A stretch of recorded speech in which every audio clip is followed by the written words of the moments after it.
Seja bem-vinda, deusa, de volta à casa do Pai. Priscila Yakman aqui, estrategista espiritual, trazendo para você mais um dia o meu ritual diário de integração da consciência crística, porque a paz, ela é uma escolha, a paz é uma decisão de acessarmos, recebermos a herança que nos foi dada por Deus.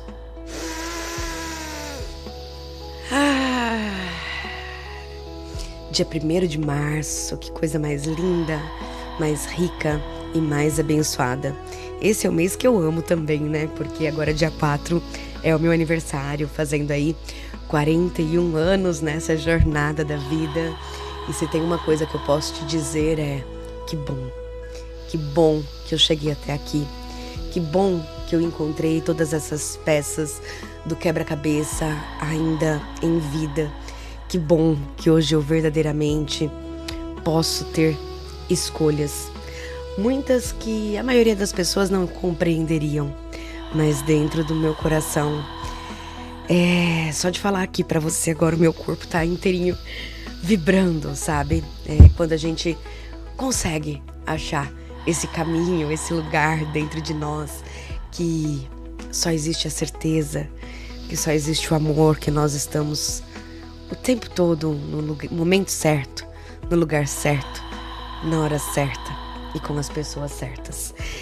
Então, vamos para nossa integração de hoje. Ai, é que eu tô verdadeiramente emocionada aqui, ó, tremendo, compartilhando com você. Hoje nós vamos continuar falando dentro de um curso em milagres sobre a guerra contra nós mesmos, como que nós temos essa percepção interna com relação à lei do caos. E ele vai explicando pra gente todo esse processo, né, para que a gente consiga aceitar a verdade em nós. Então nós temos a lição 187. Eu abençoo o mundo, pois abençoo a mim mesmo. Eu abençoo o mundo, pois eu abençoo a mim mesmo. Olha que profundidade que tem essa frase. Essa frase de hoje ela é maravilhosa porque ela vai trazendo pra gente.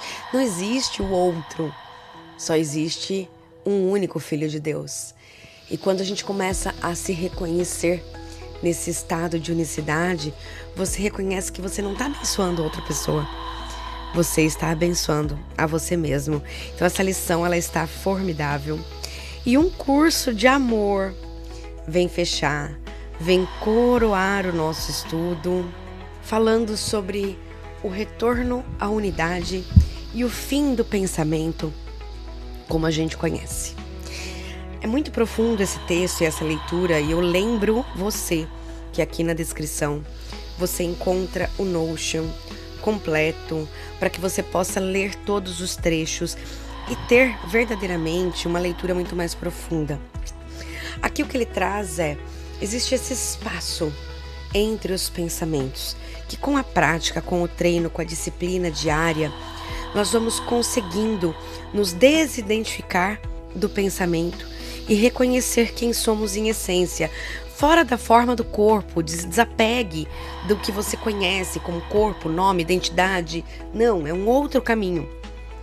E esse caminho vai chegar um momento que você entra nesse espaço entre os pensamentos.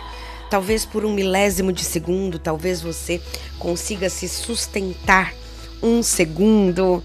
Só que quando você entra nesse lugar, sabe aquela frase, não tem como você desver? É exatamente isso. Quando você acessa, é o estado de unicidade, é quando você verdadeiramente consegue atravessar a mente para além da mente e se fundir. E por mais que seja um lampejo que você tem ali naquele estado, não interessa mais o que os outros te digam. Você sabe o que você viveu ali dentro. E aí você começa então o treino mesmo, a disciplina espiritual, porque não é mais sobre a experiência do que os outros te contaram, mas é sobre a experiência que você viveu. E ali você começa a construir o teu altar santo. Você começa a convidar o Espírito Santo para trazer a purificação das memórias, não aquelas que você julga que precisam ser limpas, mas a que ele verdadeiramente sabe que você precisa entregar. Então é muito lindo porque ele vai sondando o teu coração, trazendo à tona. E a única coisa que você consegue sentir é amor. Porque cada sujeirinha, digamos assim, cada parte de você que você escolhe entregar ao Espírito Santo para que seja integrada com amor, você dissolve toda e qualquer percepção de falta de amor, da ilusão, porque a ilusão é só a falta de amor. Então, se permita viver essa experiência. Bom, falei demais, é que eu tô muito emocionada porque esse texto hoje, começando o mês, ele vem coroando cada vez mais em cada parte do meu ser. E eu amo conduzir você para estar vivendo isso também. Bom, no dia 4 eu quero fazer um convite muito especial. Aqui embaixo também vai ter para você o link do grupo do WhatsApp. No dia 4 de março, como é meu aniversário, é óbvio que eu vou fazer uma prática profunda para que a gente possa viver juntos ela. Então me chama de alguma maneira, vai ser gratuito agora dia 4. Dia 10 de março nós temos o evento O Chamado, que é onde eu te explico o passo a passo como você vive isso. E aí, claro que eu te faço convite para estar no reino em expansão junto comigo, para você seguir ao meu lado. Então fica o convite para você e vamos então agora para o nosso episódio do dia. Às horas da manhã, enquanto a cidade ainda estava meio que acordando, um pensamento muito claro surgiu. Quase como uma reflexão em voz alta mesmo, sabe? Aquela clareza que só o silêncio da manhã traz, né? Exato. E o pensamento era justamente sobre o peso do cotidiano. Fica muito evidente o quanto a gente tenta carregar responsabilidades que, na verdade, talvez nunca tenham sido realmente nossas. Nossa, isso é tão real. Especialmente para quem trabalha sob pressão extrema. Sim, para quem está lidando com liderança, com metas pesadas no mercado financeiro, gestão de equipes, existe uma sensação muito familiar de acordar já em débito com o mundo. É aquele peso de uma lista de tarefas infinita esmagando os ombros e a crença silenciosa de que se o controle for perdido por um único segundo, a estrutura toda vai desmoronar. É uma leitura perfeitamente precisa do cenário atual. E o mais perverso dessa dinâmica toda é que a sociedade não apenas normaliza esse peso, existe um aplauso em cima disso. Uma glorificação do cansaço. Exatamente, uma verdadeira glorificação da exaustão corporativa. O esgotamento hoje é exibido como uma medalha de honra, tipo um troféu invisível. Um troféu que supostamente prova o quanto alguém é dedicado ou indispensável. Como se dormir pouco fosse sinônimo de produtividade. Pois é, mas a verdade nua e crua é que operar a partir desse lugar de tensão, desse estado de alerta máximo, cobra um preço altíssimo, tanto biológico quanto emocional. E é justamente para desconstruir essa armadilha completa que a nossa imersão de hoje tem uma missão muito específica. O objetivo desta análise profunda é investigar como a verdadeira paz pode ser usada de um jeito radicalmente diferente. Diferente como? Não como uma fuga. Não estamos falando de paz como um retiro de fim de semana ou uma alienação do mundo corporativo. A proposta aqui é entender a paz como uma estratégia prática e de altíssimo nível. Uma ferramenta tática para lidar com a pressão, com o medo paralisante de errar e com essa necessidade implacável de controle. Isso muda totalmente o jogo, porque tira a paz da gaveta do esoterismo e coloca direto na mesa de reunião. Perfeito. E para embasar isso, trouxemos para a mesa um material que é honestamente impressionante. Nós vamos mergulhar em trechos lindíssimos de um curso de amor, focando na ideia do retorno à unidade. Também vamos desbravar as fascinantes leis do caos presentes em Um Curso em Milagres. Que são conceitos fortíssimos. Muito. E tem mais. Vamos analisar as anotações da impactante lição 187. E para amarrar tudo isso no chão de fábrica da vida real, temos as diretrizes de um convite estratégico. O material estrutural do workshop, o chamado 40 Dias com Jesus, que está marcado para o dia 10 de março de 2026. É um conjunto de fontes bem robusto, e o que dita o tom da nossa exploração de hoje é a clareza de que não estamos aqui para falar de religiosidade formal, muito menos de jargões vazios. O grande objetivo é traduzir essa sabedoria milenar, essa consciência crística, em ferramentas aplicáveis. Porque teoria sem prática não sobrevive ao estresse. Exato. É pegar conceitos sobre a natureza profunda da mente e aplicar em decisões complexas da vida real. Porque, convenhamos, de nada serve uma filosofia linda que funciona perfeitamente bem no silêncio da meditação, mas que desmorona no primeiro e-mail agressivo ou na primeira queda da bolsa de valores. Total. E tem um ponto logo no início de Um Curso de Amor que puxa exatamente esse fio. O texto aborda o que podemos chamar de o culto ao pensamento.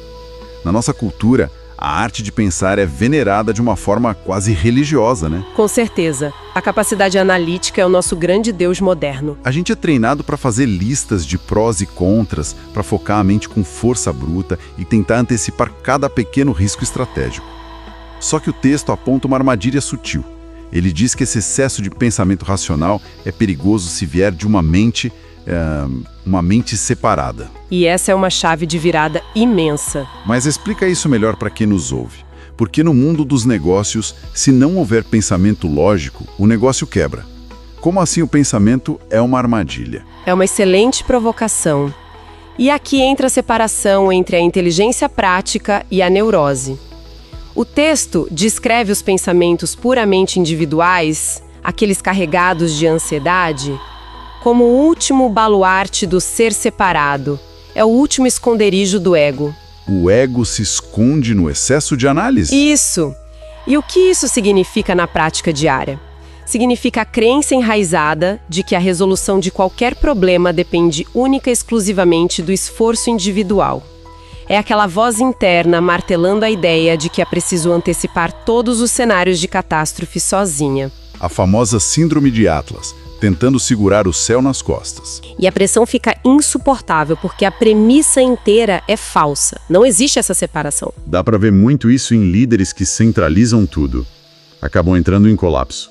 E isso nos conecta de forma brilhante com o conceito das leis do caos que trouxemos de Um Curso em Milagres. Para entender a gravidade desse esgotamento, a gente precisa olhar para a quarta lei do caos. Ah, essa lei é assustadora de tão real. Sim, ela descreve a crença de que só se tem aquilo que se tira de outra pessoa. É a ideia de que a perda do outro é obrigatoriamente um ganho próprio. O famoso jogo de soma zero. Perfeito, o jogo de soma zero. Nossa, mas isso é a base de muitas corporações altamente competitivas. Se um departamento ganha orçamento, o outro perde. A visão de mundo feroz, né? Onde até os colegas de equipe são vistos como ameaças. E o impacto biológico dessa visão de mundo é brutal. Pensa bem, se a crença base de quem lidera é a escassez e o ataque, o cérebro interpreta o ambiente de trabalho como uma selva literal. O sistema nervoso simpático entra em colapso de tanto ser ativado. O corpo fica bombeando o cortisol sem parar. Ininterruptamente, preparando o corpo físico para lutar ou fugir a cada notificação no celular. Uma simples reunião de alinhamento passa a ser percebida pelo cérebro como uma ameaça de morte. É a receita perfeita para o burnout moderno. E o material ainda vai num ponto mais sensível. Nesse cenário de caos interno, até a imagem de Deus é distorcida. Deus deixa de ser visto como uma fonte infinita e passa a ser imaginado como um grande CEO tirano. Um cobrador de metas impiedoso. Exato. Pronto para punir o menor erro de performance. E tentar agradar um CEO tirano invisível é exaustivo. A vida vira um campo de batalha. Mas, é aqui que as nossas fontes dão uma virada maravilhosa. Vamos entrar na segunda parte da nossa exploração, que é reverter essa lógica inteira. Essa é a parte que muda vidas. Literalmente. Vamos falar do paradoxo de dar e ter, que está no centro da lição 187. O texto traz um conceito que dá um nó na mente lógica. A lição afirma que, olha só, dar é uma prova de ter. Parece contraintuitivo num primeiro momento. Totalmente. Porque no mundo físico material, a matemática é simples. Se tem uma maçã e ela é dada a alguém, quem deu fica sem a maçã. A lógica do mundo diz que dar é perder. Mas é aí que o material pede uma mudança de dimensão operacional. O texto nos lembra que no mundo das ideias, da criatividade e do espírito, a regra é exatamente a oposta. Compartilhar um pensamento de paz ou uma visão não diminui esse recurso, pelo contrário. Multiplica. Isso. Fortalece esse elemento na própria mente de quem compartilha. E para ilustrar isso, um curso de amor traz aquela analogia lindíssima que nós estudamos. A imagem do coração humano como um manancial do espírito. Nossa, essa analogia do manancial é muito poderosa. É de uma clareza incrível. Imagina um poço de águas muito profundas, tão conectado à fonte primária que se pode extrair água continuamente. Não existe o menor risco de, num dia de crise, jogar o balde lá no fundo e ele voltar vazio. O balde nunca volta vazio. Nunca. E trazendo isso para a realidade da liderança, significa que as inovações reais não surgem do fundo do poço do esgotamento, nem do pânico da escassez. Elas vêm desse manancial de abundância. Mas deixa eu fazer o papel de advogado do diabo aqui, porque a lição 187 vai ainda mais longe. Pode fazer. O texto aguenta o questionamento. A lição diz que quem compreende de verdade o significado de dar precisa rir da ideia do sacrifício. E, poxa, pedir para rir do sacrifício dentro da nossa cultura de alta performance parece quase ofensivo, não é? A gente santifica o sacrifício. O sucesso só é válido se vier com sangue, suor e lágrimas. Como quebrar isso? Essa é, de fato, a maior barreira. Existe um condicionamento fortíssimo de que o sofrimento valida a conquista, como se a dor fosse a moeda exigida para comprar o sucesso. Só que o texto é implacável. Ele diz que o sacrifício é uma ilusão maluca. Uma ilusão por trás da dor e da doença. Exato. Quando a lição pede para rir do sacrifício, não é um riso de arrogância. É aquele riso de alívio de quem percebe que a porta da cela sempre esteve aberta. É como aquela outra imagem poética incrível das fontes, a imagem dos lírios. O texto fala sobre lírios oferecidos por um irmão que são colocados sobre um altar interno. O que é esse altar na prática de uma terça-feira caótica? Trazendo para o tático, o altar interno é aquele espaço mental de clareza que fica intacto. Os lírios são a pureza, a inocência, é a ausência de condenação. Quando o texto diz para não temer essa pureza, a mensagem é direta. Deus não exige relatório de performance ensanguentado no fim do mês. O amor não cobra meta, né? O amor não cobra meta. A figura da casa do pai é um estado de segurança estrutural, não uma trincheira de guerra. Quando se abandona a glorificação do sacrifício, abre-se espaço para liderar a partir da clareza e da intuição. Só que o grande desafio prático é como sustentar isso. Como manter a pureza desse altar interno com o mercado em baixa e o celular não parando de tocar. É muito fácil ser sugado de volta para as leis do caos. E é justamente para cobrir essa lacuna entre a teoria linda e a prática suada que as nossas fontes entram com a terceira parte da nossa análise. O convite à prática disciplinada? Isso. E aqui entra a estrutura do workshop, o chamado 40 Dias com Jesus. O evento vai acontecer no dia 10 de março de 2026, às 19h30, ao vivo pelo Zoom. Mas o que mais me chamou a atenção nas anotações não são as informações logísticas, e sim a premissa central. Que não é apenas um evento. Exato, o material deixa claríssimo que é um chamado à maturidade. E a frase de ouro do workshop é: paz não é a ausência de responsabilidade, paz é a estratégia. De que quem busca a paz fica passivo, meditando na montanha enquanto a empresa pega fogo. Exatamente. Pessoas em paz são infinitamente mais eficientes. Sim, porque no ambiente de alta pressão, agir no impulso do medo só gera mais problemas em cascata. A estratégia real é a decisão de voltar à casa do pai antes de agir, antes de responder a um e-mail agressivo, antes de decidir sobre uma demissão. Decidir a partir da paz. E o workshop propõe ferramentas muito práticas para isso. O material aponta ao ensino de táticas reais para sair da identidade reativa. E um dos pilares é a regulação do sistema nervoso através do breathwork. E olha como a biologia e a espiritualidade se encontram aí. Como assim? Quando o pânico chega, a respiração muda. Fica curta, no peito, avisando o cérebro que existe perigo.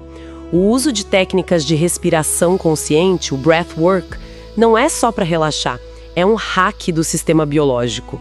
Uma invasão no bom sentido, né? Isso, uma respiração profunda ativa o nervo vago e informa ao corpo que está tudo seguro.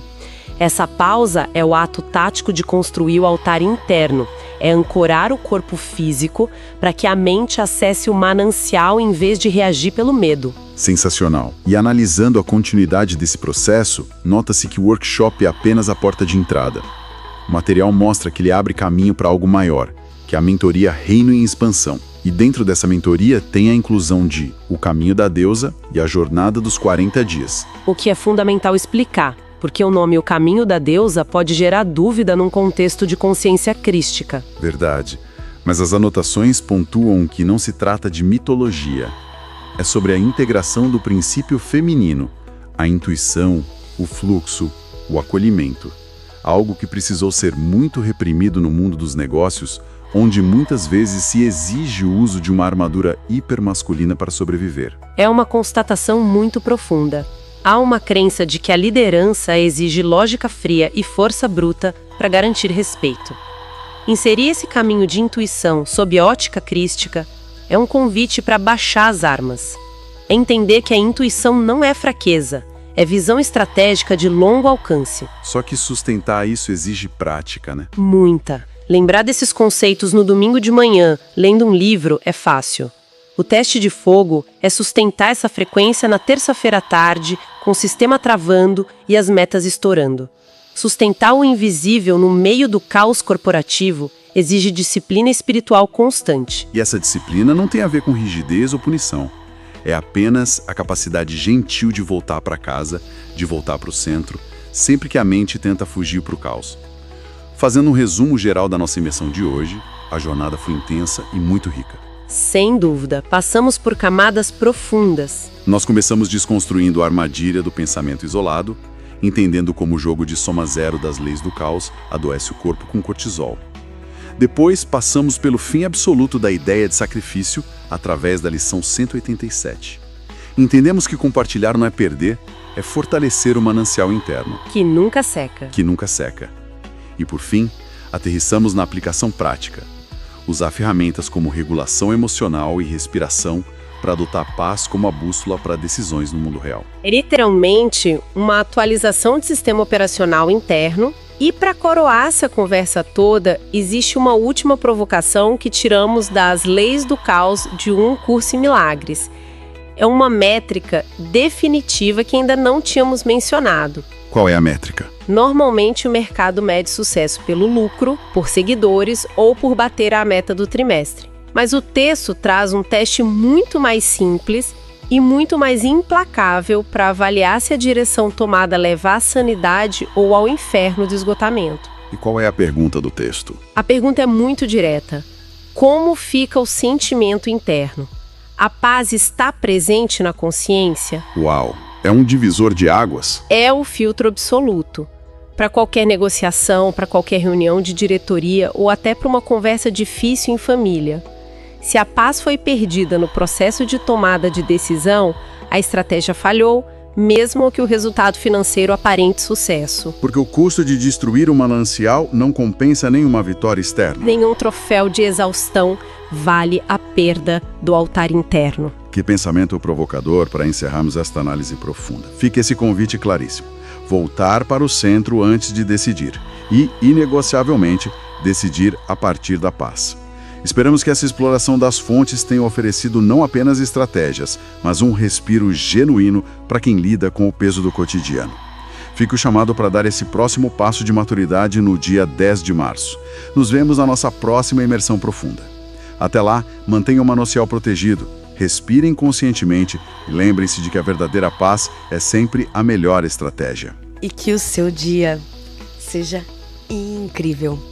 E lembre-se, você pode abençoar o seu irmão. Aqui, todos os dias, você tem a possibilidade de estar ouvindo essas palavras e, se você percebeu, tem uma respiração no fundinho para você se conectar com ela, ir ouvindo nesse mesmo ritmo, nessa mesma velocidade, trazendo essa consciência, essa presença para o seu dia. E se você quiser abençoar alguém, compartilhe. Faça a sua parte, assim como você está recebendo isso, compartilhe com outras pessoas. E eu te vejo dia 10 de março, então, no evento O Chamado. Espero você. Venha construir o reino dos céus na terra, a partir de um lugar de presença, a partir de um lugar de amor. Te espero.